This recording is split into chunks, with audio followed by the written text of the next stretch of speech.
Hello everybody, welcome to divinely guided 7777। कैसे हैं आप सब लोग। मैं आ गई हूँ एक और फ्रेश रीडिंग के साथ, और आज की रीडिंग में हम चेक करेंगे कि what is the future of this relationship. आप जिस तरह के भी रिलेशनशिप में हैं, इस रिलेशनशिप का फ्यूचर क्या है। जो भी प्रोग्रेशन है, जो भी तरह का है, आपके पर्सन आपके माइंड में ज़रूर होने चाहिए, क्लियर होने चाहिए। डेफिनेटली आप किसी रिलेशनशिप में होने चाहिए जब आप इस रीडिंग को देख रहे हो। और फिर देखते हैं कि इसका फ्यूचर क्या है। ये टाइमलेस, जनरल और कलेक्टिव रीडिंग होगी। जब कभी भी आपकी नज़र से गुजरेगी तो ये आपका उस वक्त का मैसेज होगा। मैसेज वही लीजिएगा जो आपको अपनी सिचुएशन से मैच करता हुआ लगे। टैरो में ये मैसेजेस आए हैं, सब अपने ऊपर इम्पोज मत कीजिएगा और इनकी बेसिस पर कोई फाइनल डिसीजन भी मत बनाइएगा। हमेशा अपनी प्राइवेट रीडिंग लें, मुझसे लें या किसी और से लें, और जब आपको पूरी तसल्ली हो जाए कि आपने तमाम इन्फॉर्मेशन गैदर कर ली है, तभी आप किसी नतीजे पर पहुँचें। प्राइवेट रीडिंग के लिए डिस्क्रिप्शन बॉक्स में मेरा नंबर मौजूद है। आप एक सिंगल क्वेश्चन भी पूछ सकते हैं, और जैसे private reading free of cost नहीं है, तो सिंगल क्वेश्चन भी फ्री ऑफ कॉस्ट नहीं है। जी जनाब, coming back to the topic, क्या फ्यूचर है इस रिलेशनशिप का, इसके बारे में जानते हैं। सबसे पहले आपके रिलेशनशिप की एनर्जी चेक करते हैं, और फिर देखेंगे कि इस रिलेशनशिप का फ्यूचर क्या है। सबसे पहले आपकी रिलेशनशिप की एनर्जी, हाई प्रीस्टेस और राइट पाइसीस की एनर्जी। आप लोगों में बहुत सारे लोग लिटरली टैरो रीडर्स हैं। ये टैरो रीडिंग बहुत ज़्यादा देखते हैं। टैरो रीडिंग देखते देखते आपको अपने रिलेशनशिप की बहुत ज़्यादा समझ आई है, और आप बहुत सारी चीज़ें अब अपने रिलेशनशिप को लेकर समझ सकते हैं, प्रेडिक्ट कर सकते हैं, सेंस कर सकते हैं। 10 of pentacles, taurus, Virgo, Capricorn. Third party की वाइब बहुत स्ट्रॉन्ग आई है। शायद आपको टैरो रीडिंग के थ्रू ही पता चला कि आपके पर्सन थर्ड पार्टी में इन्वॉल्व हैं, पहले से शादीशुदा हैं। आपको डाउट था, बाद में पता चला कि कुछ पेट्स और कुछ बच्चे भी शामिल हैं। स्ट्रेंथ, आप पहले से शायद जानते थे या आपको इस तरीके से बताया गया कि आप इनके ऊपर डाउट ना करें, शक ना करें, इनके ऊपर चीखें नहीं, चिल्लाएं नहीं। इन्होंने आपको रेडी करके, बड़ा तैयार तरीके से करके इन्होंने आपको किया, और आपने बड़ा बहादुरी से इस चीज़ को फेस किया है। रोए भी हैं, बिल्कुल ऐसे ज़ख्मी हुए कि जैसे जिस ज़ख़म भर भी नहीं सकता था, ऐसी जगह पर लाकर, जिसे कहना चाहिए फेंका गया और मारा गया जहाँ पर पानी भी ना हो। काफ़ी बहादुरी से आपने सच को, इस कड़वे घूंट को आपने समझा है। आपको टैरो रीडिंग के थ्रू या आपको इंट्यूशंस के थ्रू बहुत सारी चीज़ें रिवील हो जाती हैं आपके ऊपर, जो आपको फिर बाद में जब आप बोलते हैं तो ये पर्सन आपके सामने दंग रह जाते होंगे कि इसको किसने बताया। यकीनन या तो इसने कोई अपने मुखबिर छोड़ रखे हैं, या कोई ऐसी चीज़ है। एक बहुत मुश्किल फेज़ आपने गुजारा है, ये जानकर, ये देख कर कि ही और she is very much settled. बच्चा भी है, पेट्स भी हैं, वाइट कलर का डॉग भी है, पपी है, या कोई भी हो सकता है। और ये चीज़ें, तमाम चीज़ें जो आपके ऊपर रिवील हुई, इसमें रिलीजन का ताल्लुक बहुत है, क्योंकि इस पूरे रिवीलेशन में अगर मैं आपको देखूं, बीच में एक बड़ी सेक्रेट सी टॉम की तरह, एक मस्जिद की तरह, एक बहुत ही इबादत की जगह की तरह कोई एक तस्वीर है बीच में, कि यानी लिटरली आपको जब क्लोजर्स नहीं मिले, आपको सच्चाई समझ नहीं आ रही थी, तो आपने शायद वाकई ऊपर वाले की ज़ात से दुआ मांगी होगी कि मुझे हकीकत पता चल जाए, मेरे ऊपर मुझे सच पता चल जाए। और जब सच पता चला, शायद टैरो रीडिंग एक टूल बना जिसके ज़रिए आपने जांच पड़ताल की, और वो किसी हद तक जब चीज़ें ठीक हुई, यकीन आया, खुली, तो आप काफ़ी विद द स्ट्रेंथ का टिल डेट आप बहुत बहादुरी से काम ले रहे हैं, बर्दाश्त कर रहे हैं। और आपको ये भी होता है, कभी लगता है कि फूल हो गए, कभी लगता है कि ऐसा नहीं हो सकता, कभी लगता है मैंने इतना सब कुछ दिया, मेरे पास जब ये इंसान आया था तो कितना टूटा हुआ, कितना बिखरा हुआ था, और मेरे पास कुछ भी नहीं था, फिर भी मैंने इसको संभाला, फिर भी मैंने इसको हील किया, और ये आखिर में मुझको ही ज़ख़म देकर चला गया। ये तमाम बातें आपके दिमाग में बहुत आती हैं। 10 ऑफ वॉन्ड्स, आपकी जिम्मेदारियां कुछ पहले से कम नहीं थी और अब और ज़्यादा बढ़ गई हैं। एक बोझ आपके ऊपर बहुत ज़्यादा बढ़ गया है। इस रिलेशनशिप में आपकी कोई अच्छी चीज़ नहीं हुई है। आपको या तो इस चीज़ पर कॉम्प्रोमाइज़ करना पड़ा है कि अब मेरा जो भी स्टेटस है उसमें मुझे कबूल कर लो, और मैं मजबूर था या मैं मजबूर थी या मैं फ़लाँ या ढमक पता नहीं क्या चीज़ें, और आपको है इस इंसान से इतनी मोहब्बत कि आपने ये तक बर्दाश्त कर लिया कि ठीक है, I am ready for what ever the case you have, what ever the status you have, I am ready, मुझे जिस भी तरह से हो बस मुझे साथ रखो। लेकिन फिर भी इस पर्सन की एक तरीके से यूँ जीत हुई कि मैंने बता भी दिया, मेरा दामन साफ़ है, मैंने कुछ छुपाया हुआ नहीं है। एंड आपको अब इसकी हर एक्टिविटी देखकर दिल कुड़ता है आपका, आप इसकी हर फैमिली एक्टिविटी देखकर, इसको अपने पर्सन के साथ देखकर, इसके बारे में जानकर, इसके वेयर अबाउट्स देखकर आपको ये होता है कि यार इसकी लाइफ तो सेट चल रही है और मेरा क्या। और आपकी ज़िम्मेदारियों में इसमें जो इजाफ़ा हुआ है उसमें सोचों का इजाफ़ा ज़रा ज़्यादा हो गया है। Last card about your relationship, the hangman. आपके और इनके दरमियान सिचुएशन बिल्कुल लटकी हुई है, रिवील हो गया, रियलाइज़ हो गया, तमाम चीज़ें पता चल गई। अब आपको ये होता है कि ठीक है, सच सुन लेने का मतलब और सच एक्सेप्ट करने का मतलब ये कतई नहीं है कि अब मेरे और तुम्हारे रिलेशनशिप की आगे मूवमेंट स्टक हो जाए। आप कभी कभी इनसे बात करके ये बातें कहते भी हैं, लेकिन इन्होंने आफियत इसी में जानी कि आपके और अपने रिश्ते को ये लटका दें, और इस वक्त आप एक पेंडुलम की तरह बिल्कुल एक स्टिल पोजीशन पर हैं। अब खुदा ही बेहतर जाने के इस चीज़ का वे फॉरवर्ड क्या है। आप बहुत एक्सेसिवली टैरो रीडिंग्स देखते हैं और आपने अपनी टैरो रीडिंग करवाई भी है, ठीक है। जब करवाई थी तो किसी डाउट के साथ करवाई, और जब करवा ली तो चीज़ रिवील हो गई। ये एक मैनिफेस्टेशन भी हुआ कि आप सोच रहे थे, आपको एक डाउट था, आपको शक था अपने पर्सन पर कि शायद इसकी लाइफ में कुछ इस तरह से है, और जब आपने, आपकी इंट्यूशंस, एक तो आप खामोश रहते हैं, आपके पर्सन सेंस नहीं कर पाते कि आप क्या किस फेज से गुजर रहे हैं, आपके दिमाग में क्या चल रहा है। हाई प्रीस्टिस का कार्ड एक खामोशी का कार्ड भी होता है कि इंसान चुप रहता है, खामोश रहता है, लेकिन वो अंधा नहीं हुआ होता। और इसी दौरान तमाम चीज़ें होते होते होते आप अपने रिलेशनशिप को इतना पढ़ा, इतना स्टडी किया कि आपके ऊपर ये बात वाकई रिवील हो गई कि ये चीज़ों, इन पूरे मामलात में थर्ड पार्टी है। आपने बहुत कोशिश किया, बहुत सारे ऐसे लोगों के पास गए जहां आपको सुकून मिल जाए। आपने बहुत सारे लोगों से डिस्कस किया कि मैं इस दर्द से, इस तकलीफ़ से गुज़र रही हूँ या गुज़र रहा हूँ, मुझे नहीं समझ में आ रहा, मेरे ऊपर सच बिल्कुल खुल चुका है, मैं करूँ तो क्या करूँ, लेकिन कोई आपको हेल्प नहीं कर सका। आपने मुतवातर मुतवातर आपने लिए अपने लिए बहुत सारी चीज़ें जो है वो वजीफ़े, टोटके, दुआएं, अमल, पता नहीं क्या कुछ आपने कर लिया कि या तो इस मामले में कुछ सेटलमेंट आ जाए, या आपको कोई ऐसा जादू का टोटका मिल जाए, या ऐसा कोई चिराग मिल जाए जिसमें आपको तसल्ली हो जाए कि हाँ भाई, तुम्हारे पास, तुम्हें सलूशन मिल गया। लेकिन चीज़ें बिल्कुल रुक गई हैं, आपको नहीं समझ में आ रहा। इस वक्त तो आपका रिलेशनशिप बिल्कुल अटका हुआ है, और you are reading your relationship a lot. जो चीज़ें आप सोचते हैं वही दूसरे दिन हो जाती है। और अगर उनकी लाइफ में आप दोनों के दरमियान कोई थर्ड पार्टी है तो वहाँ डे बाय डे सेटलमेंट हो रही है, और उस सेटलमेंट में आप बहुत उलझे हुए हैं कि फिर मैं कहाँ और मेरा वजूद कहाँ एग्जिस्ट करता है। आपके सामने कार्ड्स हैं, आप चाहें तो उसको बिल्कुल क्लियरली तस्वीर ले सकते हैं, बाद में दोबारा से स्टडी कर सकते हैं। यही कॉम्बिनेशन और यही नरेशन बैठ रही है। ये आपके रिलेशनशिप की एनर्जी है इस वक्त, एट द मोमेंट। अब फ्यूचर से पहले क्लैरिफाई करते हैं और फिर उसके बाद देखते हैं कि और क्या एस्पेक्ट्स नज़र आते हैं। हाई प्रीस्टेस का कार्ड यहाँ पर क्यों है? The wheel of Fortune. इस पर्सन ने जितना टाइम आपके साथ गुजारा, नो डाउट आप इसकी लक का बहुत बड़ा सबब बने हैं। इस इंसान ने अभी तक इस बात को रियलाइज़ नहीं किया है कि जब तक आप इसके साथ हैं तब तक इसकी लक सेट चलती है। इनोसेंस की बात होती है।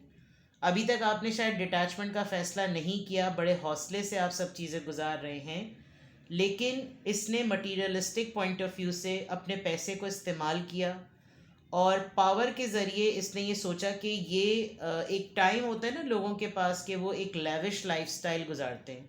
उनका एक play boy play girl face होता है, सोशल सर्कल होता है, एक कम्युनिटी होती है जहाँ वो बड़े पायस रहते हैं, एक कम्युनिटी होती है जहाँ उनका भरम रहता है, एक फेस होता है उनका जहाँ पर वो अपने आप को कुछ बनाकर चल रहे होते हैं, और एक जगह उनका फेस होता है कि जो ये एज डिमांड करती है ना, वो सब कुछ करो, अय्याशी करो, घूमो फिरो, अफेयर्स चलाओ, प्ले बॉय प्ले गर्ल की तरह ज़िंदगी गुजारो, डिस्को डांस पार्टी नशा शराब सब कुछ। With the feel of Fortune ऐसा ही हुआ है। आपको और इनका रिलेशनशिप एक तो मुझे हिडन नज़र आ रहा है, सीक्रेटिव है, और उस सीक्रेटिव में जितना प्लेजर इनको इस रिलेशनशिप में मिला अपने पैसों के ज़ोर पे, ही और शी इन्जॉयड इट अलॉट। और इन्जॉय करने के बाद जो चीज़ आप खामोशी से सब चीज़ें प्रोसेस करते थे, इन्होंने उस चीज़ को इस तरह से प्रोसेस नहीं किया। With the high priestess card आपने ये सेंस कर लिया कि इसकी ज़िंदगी में सभी कुछ सेटल चल रहा है, तो जब सब कुछ सेटल है तो फिर मैं कहाँ हूँ। 10 ऑफ पेंटिकल्स का कार्ड यहाँ पे क्यों है? ये फॉर श्योर मैरिड हैं, ये मैं आपको बता दूँ, because 10 of pentacle is a card of settlement, commitment, family, wedding. क्यों है यहाँ पे 10 of pentacles? The magician, great manipulator, आजकल मैजिशियन की दौड़ चल रही है। Very mastermind person. इस पर्सन ने जिस तरह से आपको स्टोरी नरेट की, शायद ये पहले से शादीशुदा था, लेकिन इसने आपको इस तरह से नरेट की कि जैसे इसकी शादी आपके आने के बाद हो रही है, एंड ही और शी इज़ हेल्पलेस बिकॉज कुछ कर नहीं सकते। He has played very well, और आप शायद इतने लल्लू हैं कि आप मान गए कि जो ये बातें कह रहा है या कह रही है उसमें, because you are in love. Strength card यहाँ पे क्यों है? The star. आपने कोई चीज़ सीखी है, आपने कोई कला सीखी है, कोई आर्ट सीखा है, and that art has become a therapy of your wound. कोई स्किल सीखी है, आई थिंक आपने टैरो रीडिंग को समझा है। You started reading cards, astrology, palmistry, something, कोई ऐसी टेक्निक जो कि आपको हिडन चीज़ों के बारे में पता है, हीलिंग के बारे में पता है। आपने किताबें, वजीफ़े, दुआएं, आयतें, इबादतें, पूजा, चैंटिंग, कुछ इस तरह ऐसा सीखा जिसने आपको एक एज दिया। आप फेमस हैं, आप हीलिंग करते हैं, रेकी हीलर हैं, योगा हीलर हैं, टैरो रीडर हैं, पामिस्ट हैं, स्टार्स, एस्ट्रोलॉजी जो भी करते हैं, इस तकलीफ़ से ख़ुद निकलना चाहते थे और ख़ुद ही ये बन गए हैं। 10 ऑफ वॉन्ड्स यहाँ पर क्यों है? 3 ऑफ सोर्ड्स। तकलीफ़देह है आपके लिए बहुत इस पेन के साथ गुज़रना और रहना और ज़िंदगी आगे चलाना और बढ़ाना, कि आप थर्ड पार्टी रिलेशनशिप का पार्ट हैं। आपको पता है कि आप एक चॉइस हैं, और ये तकलीफ़ आपके लिए बाकी तमाम जिम्मेदारियों की तकलीफ़ से बहुत बड़ी तकलीफ़ है। रोज़ एक ऐसे इंसान के बारे में सोचना, उससे बात करना, उसकी ज़िंदगी का पार्ट बनना जो कि आपको अपनी सेटल्ड लाइफ के बारे में मुस्तकिल बताए, और आप उसकी तमाम चीज़ें बड़े तहम्मुल से, बड़े पेशेंस से सुने, because you love him and you love her. you have a very big and very brave heart, I must say. Hangman यहाँ पर क्यों है?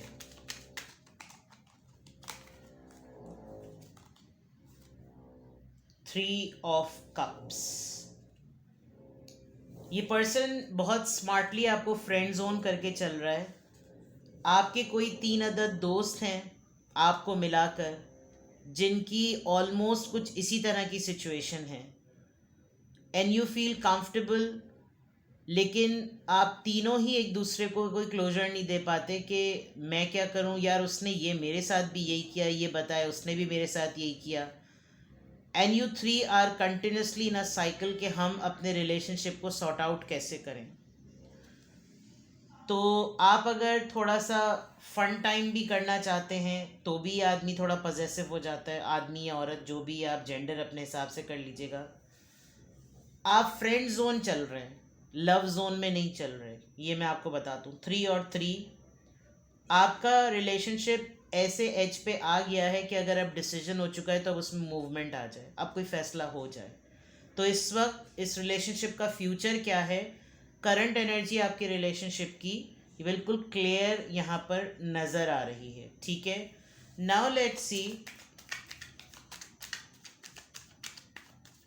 इस डेक को यहाँ रखते हैं। What else?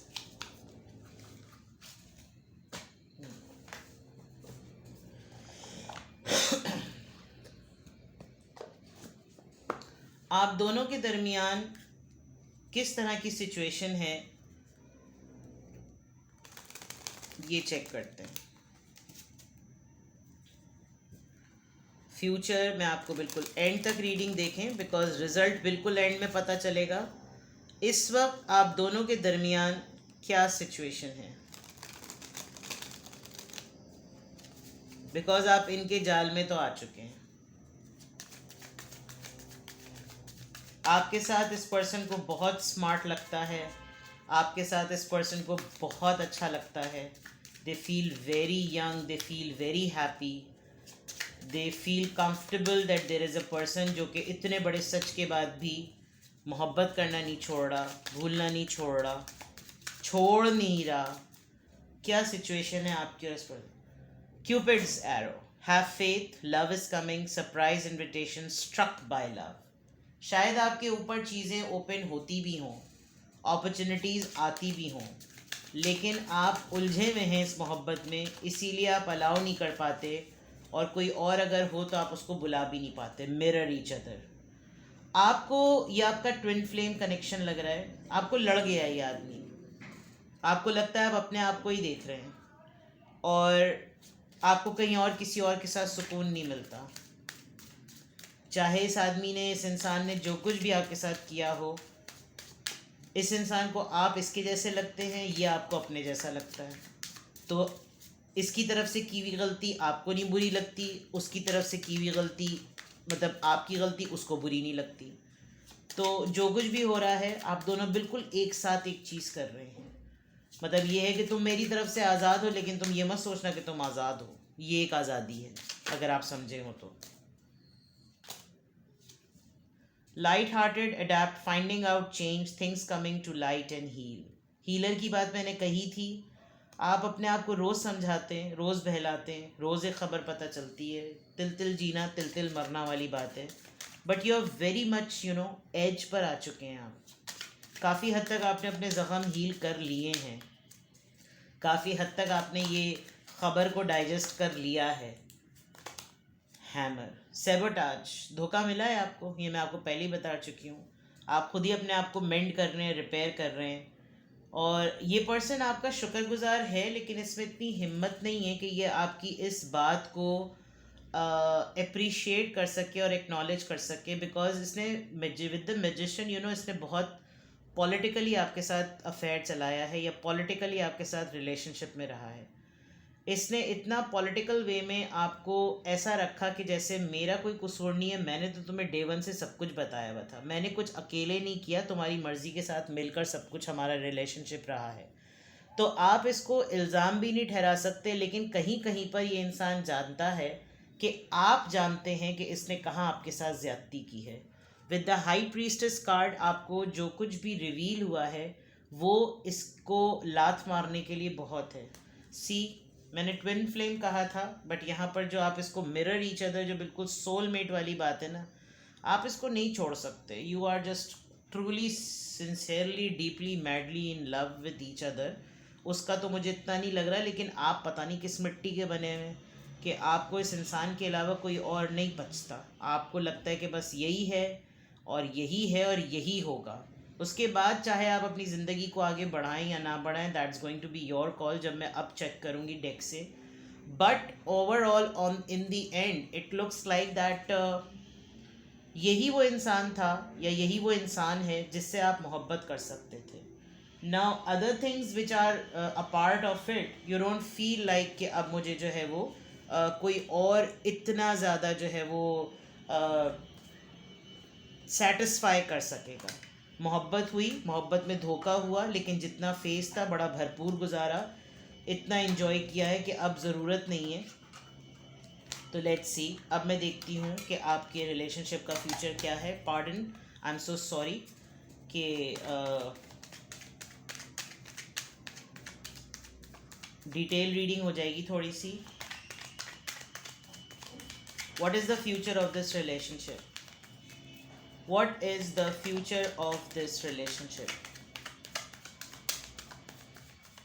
What is the future of this relationship? आप कोई 7 महीनों से या 7 साल से इस रिलेशनशिप में हैं, you still love this person, और आपको बहुत फेथ और बिलीव है कि ये पर्सन अब भी आपसे मोहब्बत करता है और ये अब भी आपके पास आएगा. Temperance, major arcanas, queen of cups.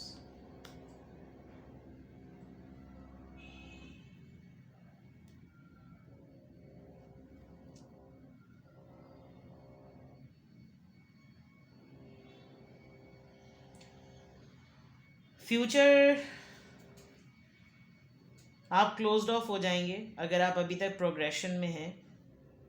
कुछ चीज़ें हैं जो आपकी फिक्स होनी है. जब आपके ऊपर ये तमाम हकीकत खुली है, आपने अपने आप को इंगेज करने के लिए हर पॉसिबल एक्टिविटी की है, लेकिन आपके लिए भूलना बहुत मुश्किल. कभी कभी आप कहते हैं कि जैसे मोहब्बत को नज़र लग गई.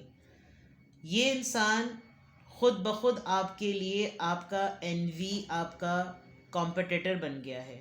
इस इंसान के दिल पर इतनी बड़ी लिजर्ड, अगर आपको नज़र आ रहा हो तो, can you see this lizard? जिस तरीके से आपने सुन के पेशेंस का मुजाहरा किया है ना, एट अ टाइम ऐसा लगता है कि जैसे इस इंसान के लिए लगा कि you are not a normal person. इतनी बड़ी बात सुन के कोई गैरत में चीखता है, चिल्लाता है, शोर मचाता है, गालियां देता है, पीटता है, धमकी देता है. आपने ऐसा कुछ किया नहीं. नॉट बिकॉज कि इस इंसान का कैलिबर ऐसा था, आप शायद वक्त से पहले समझ गए कि आपका ये कैलिबर नहीं है.